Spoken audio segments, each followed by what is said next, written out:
Deus me deita, acontece, me levanta comigo, eu calo, comigo eu canto, eu bato um papo, eu bato um ponto, eu tomo um drink, eu fico tonto. Quer conquistar bem-estar e ficar de bem com a vida? Eu sou Roberta Berlitz e posso te ajudar. Acesse meu contato pelo QR Code e saiba mais.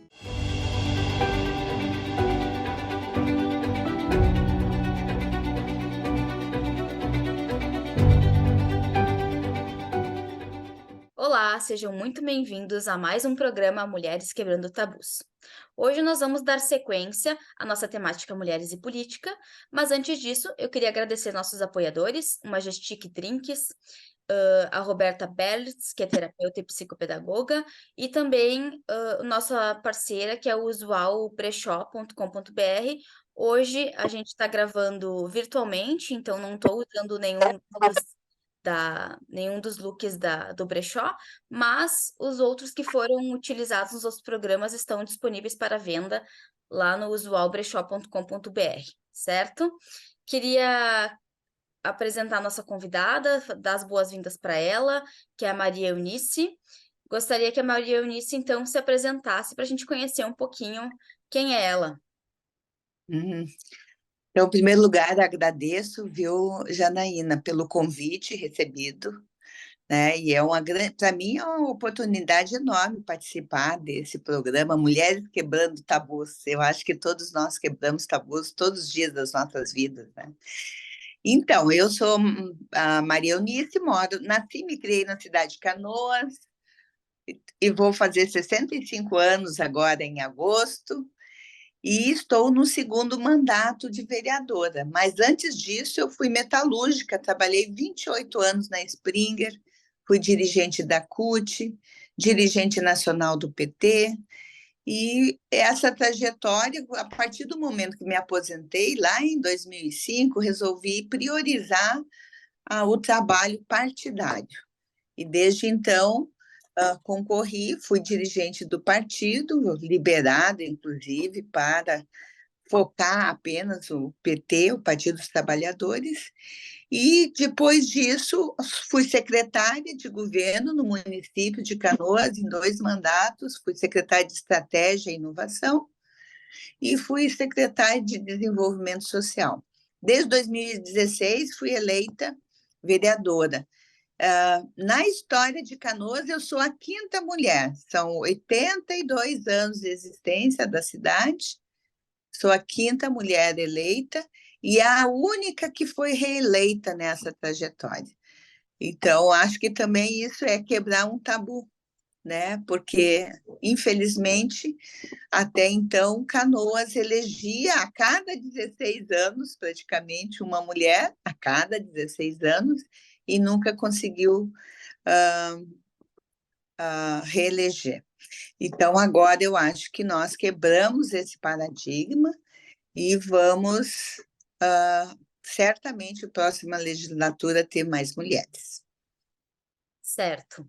Eu queria que tu contasse um pouquinho sobre essa transição, né, de trabalhadora e esse caminho até chegar na política, a escolha do teu partido hoje, né? A gente sabe que a política ela se faz no dia a dia.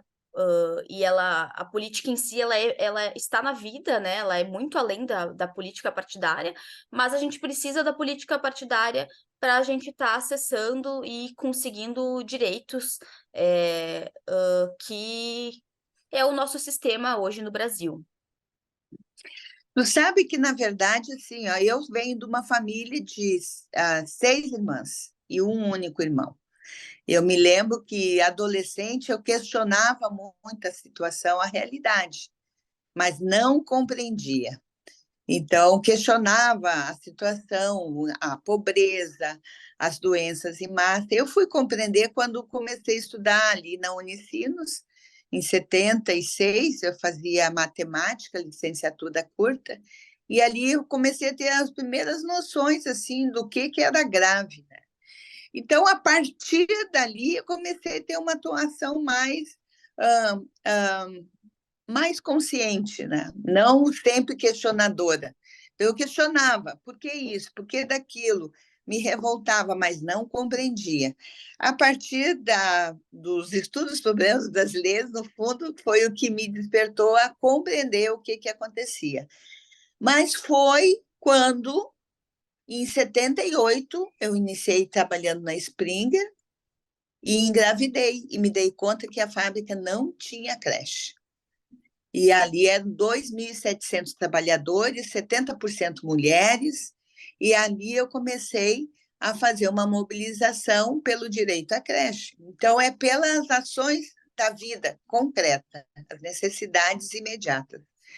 E em 81, em 80, daí, a partir disso, conquistamos, fizemos paralisação, mobilização. Imagina, eu tinha 20 anos e queria creche, porque eu fiquei em creche. Minha mãe trabalhou nas indústrias Renner e me dizia que creche era um direito.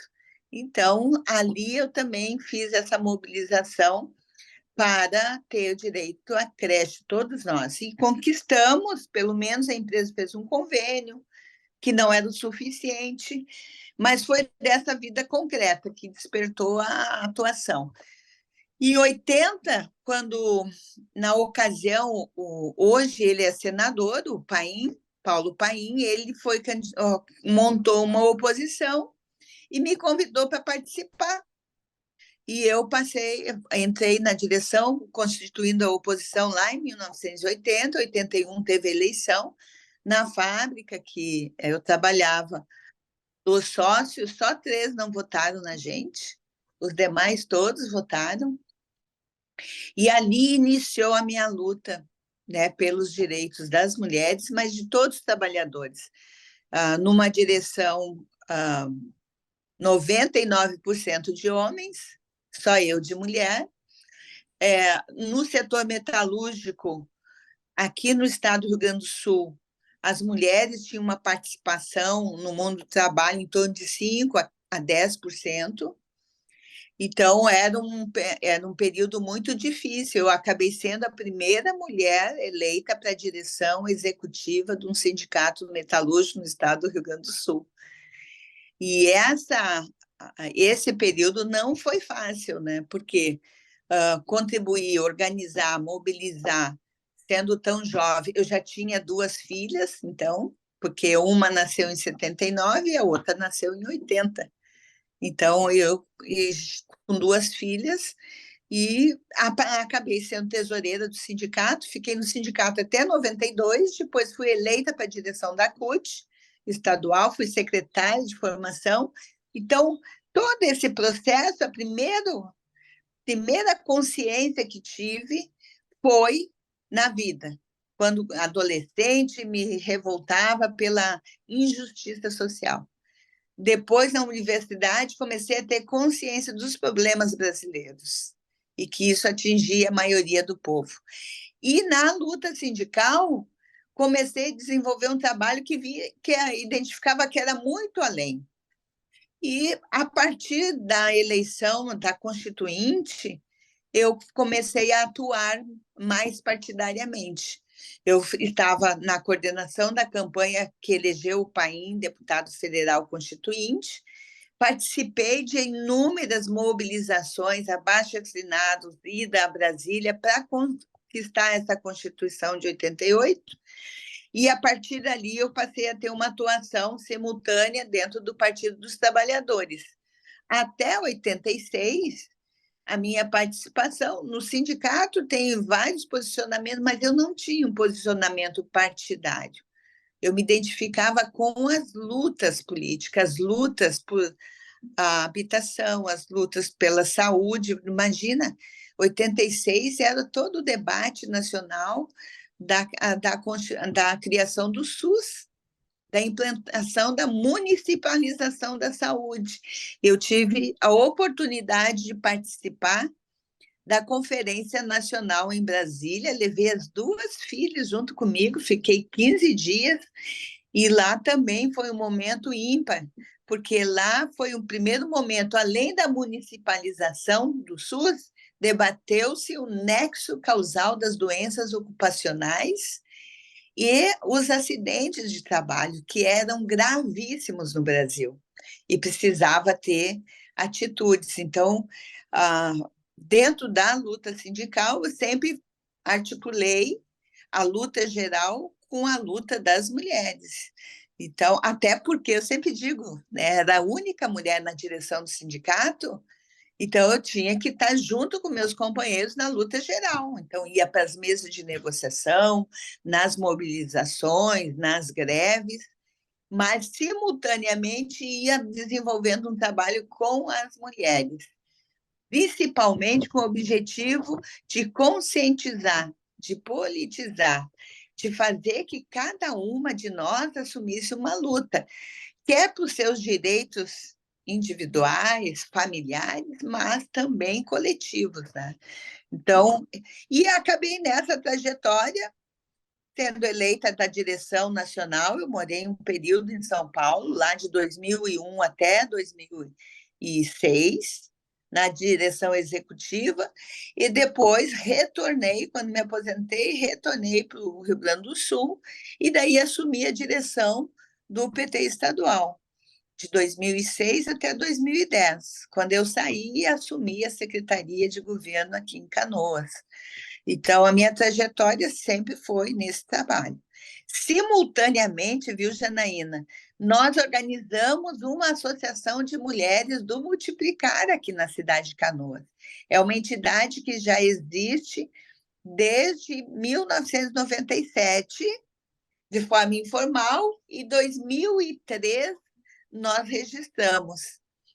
E ela tinha o objetivo de fazer formação para as mulheres na periferia da cidade, que eram 3 elementos que eram norteadores da formação que nós fazíamos, de voluntárias, de mulheres que nós fomos agregando.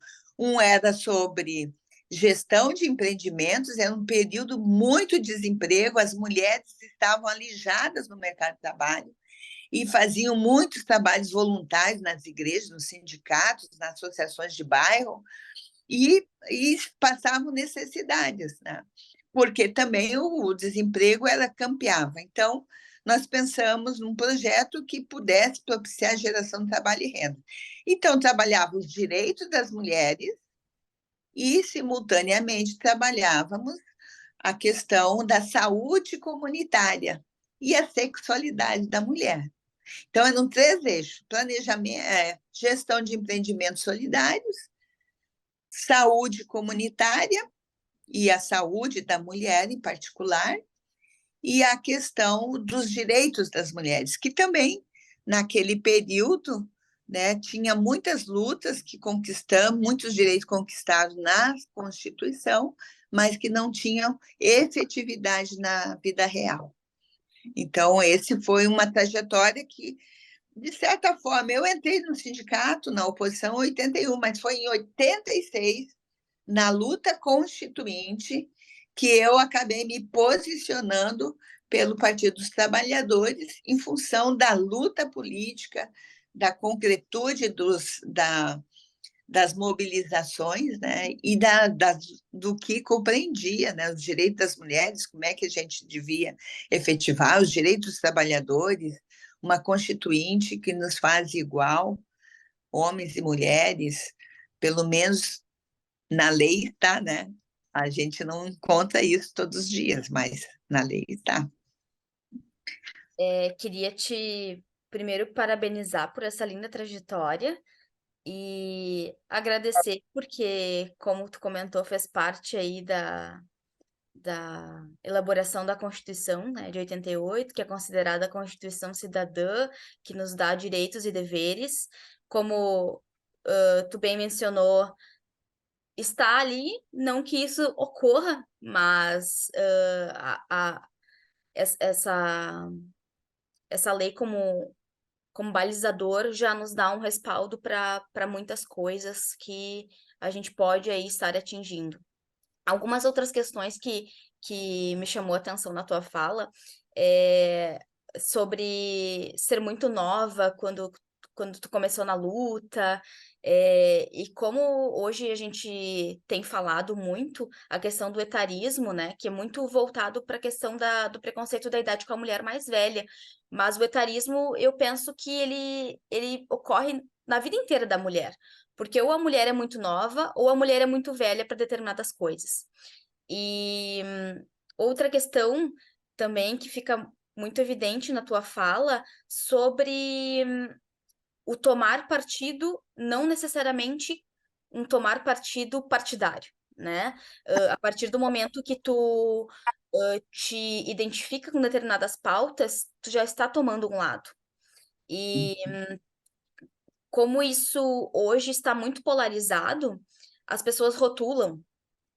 Semana passada eu estava onde eu dou aula, no Instituto Federal, né?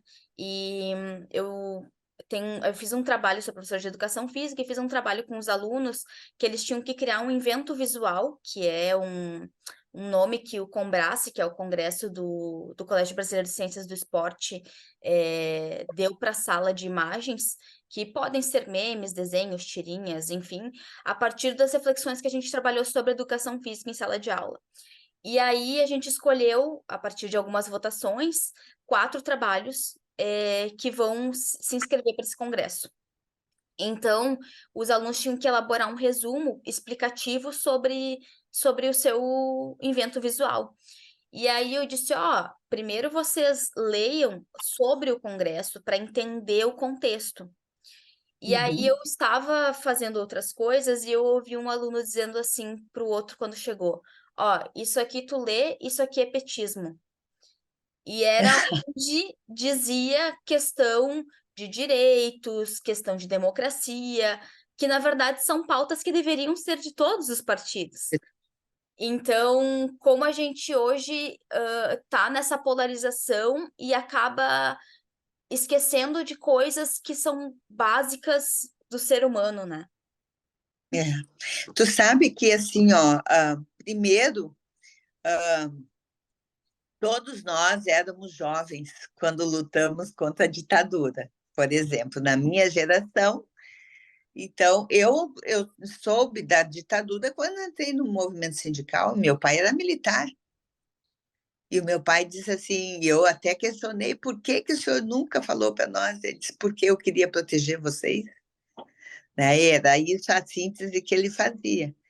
Mas eu me dei conta da gravidade da ditadura foi a partir da participação no movimento sindical, né? Porque foi ali que eu sofri,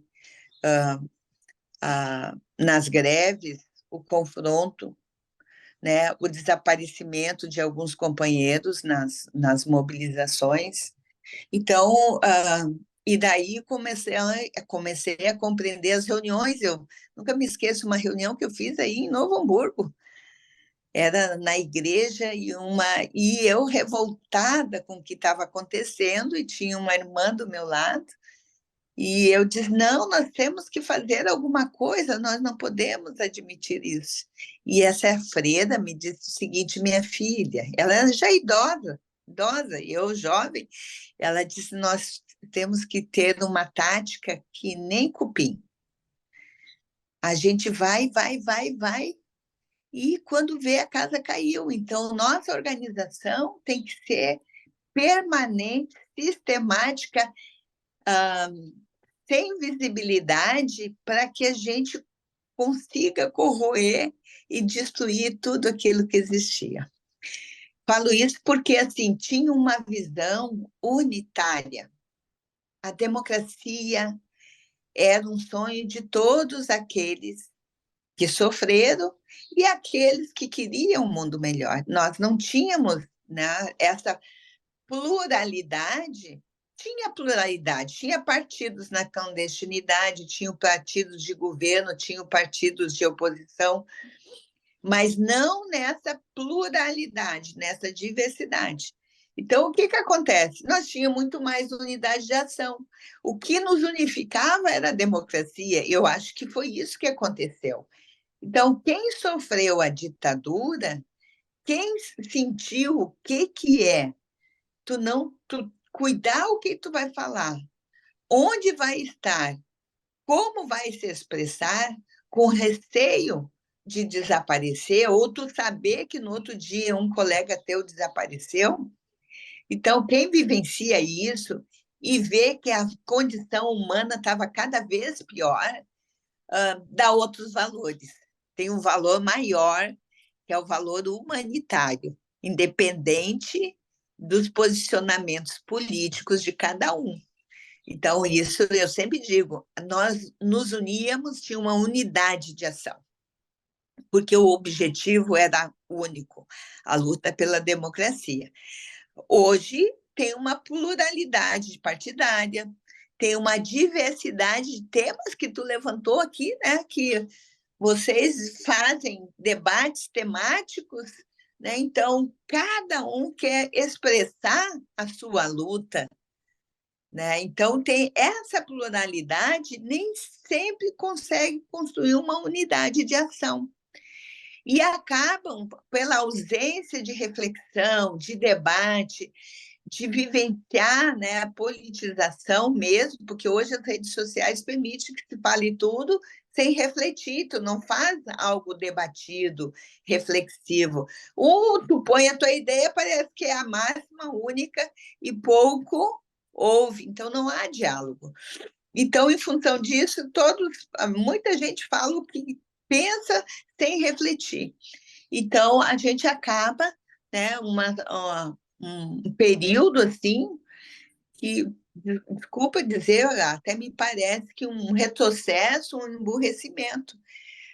Eu me lembro que, pelo menos, questionadora, eu ouvia os outros.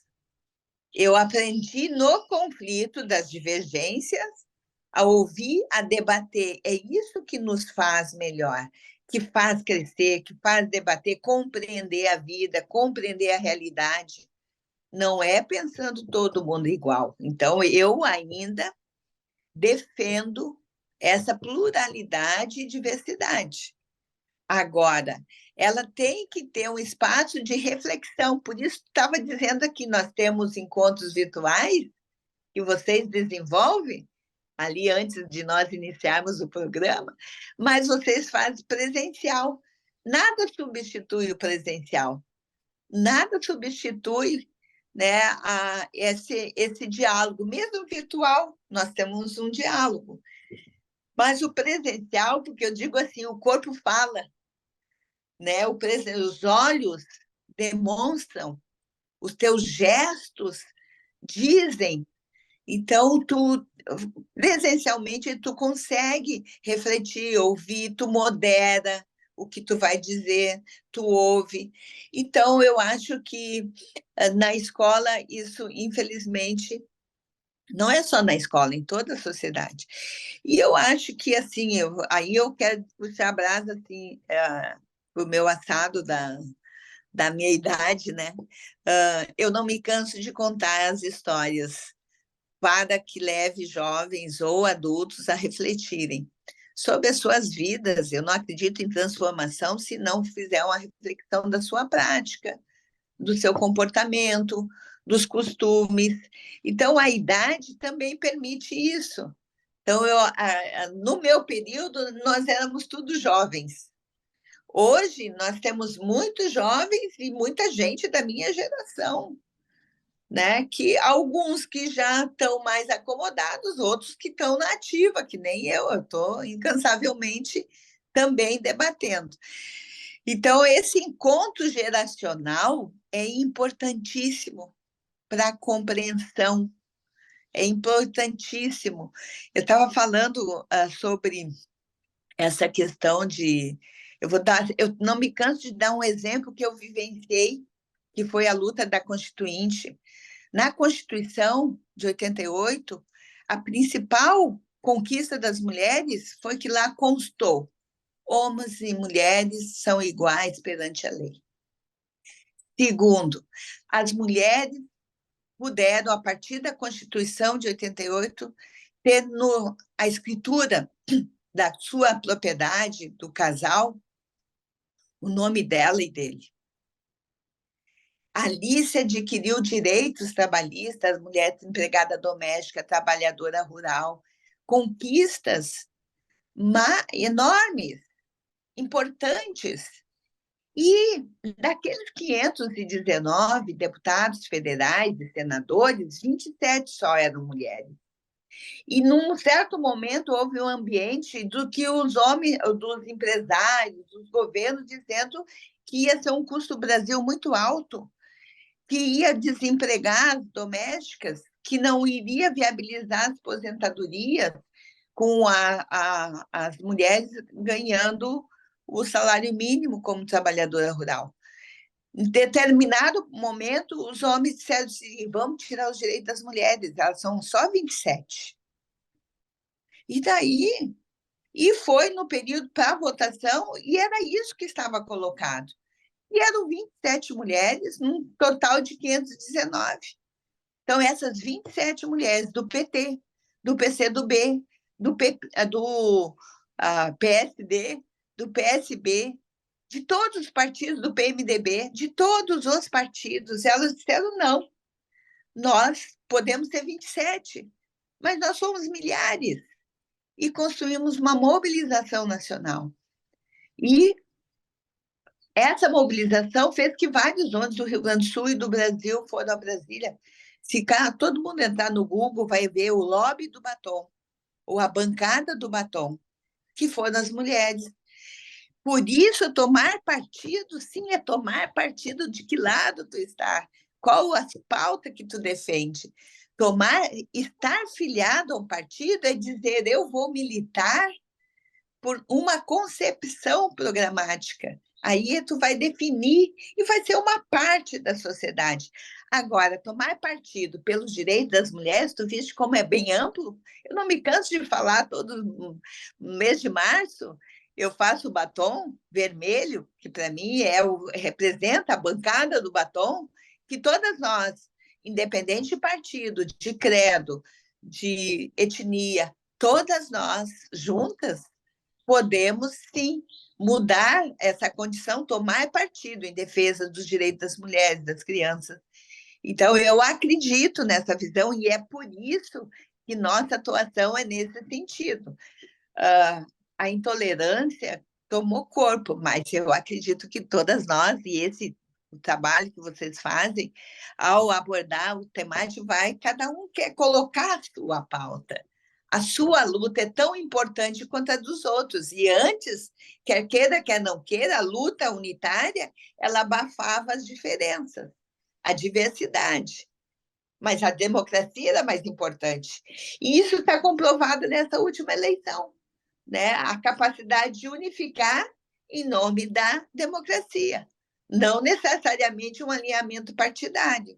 E é por isso que na juventude a gente tem que esclarecer, informar. E, na verdade, os mais idosos, as pessoas, aquelas que vivenciaram, que estavam naquele período, que nem eu, talvez não viveram tão intensamente o que eu vivi, e talvez não compreendam. Ou talvez compreendam e tenham opinião diferente. Isso é direito deles ter opinião diferente. É direito. É diferente tomar atitude para desconstituir a nossa Constituição Federal. Mas é um direito, tem opinião, o direito de opinião é democrático. O não é democrático é tu agir para derrubar a democracia constituída. Então, eu acho que para os professores, todos os professores devem estar nesse conflito, né? E o tempo é curto para te informar, esclarecer. Como é que tu vai fazer numa aula? Tu ouve um menino dizer, não, para tudo, que vamos esclarecer aí. Né? Então, o que parece isso? Né? Parece assim, se tu parar a aula e fazer um debate de um comentário que ele fez, e que um jovem pode até fazer, porque ele convive ao meio que estabelece muito essas compreensões, né? E eu acho que a gente tem que cumprir um papel de despertar, de fazer pesquisar, de identificar, de exigir que tenha informações mais precisas, né? Mais científicas do que o achismo, né? Exatamente. E a gente vê às vezes, alguns cards, algumas frases nas redes sociais, né, de que se você não escolhe um lado, você já escolheu um lado. E isso a gente começa a entender depois, digamos assim, que nem eu brinco que a gente tira a venda, né? Que a gente não consegue mais desver certas coisas. Mas isso, claro, com muito conhecimento, com muito debate, enfim. E queria, só para fechar a tua fala, às vezes eu converso com algumas pessoas e o nosso sonho é que todo mundo seja como a gente, que pense como a gente, mas se eu não estou enganada, o sociólogo Simmel fala que o conflito constitui a sociedade. Então isso sempre vai existir e a gente precisa do conflito, né? Infelizmente nosso tempo acabou. Foi muito bacana a conversa contigo, e queria dizer então que no dia 30 de maio a Maria Eunice vai estar conosco presencialmente no nosso encontro e estão todas convidadas, né, para estarem aí debatendo, refletindo. E então agradeço novamente. Muito obrigada, Maria Eunice. Eu que agradeço a ti e a todas do coletivo Mulheres Quebrando Tabus. Parabéns pela iniciativa e sucesso, viu? Até o encontro. Até mais. Obrigada a você que está nos assistindo e manda esse vídeo para aquelas pessoas que você acha que devem assistir.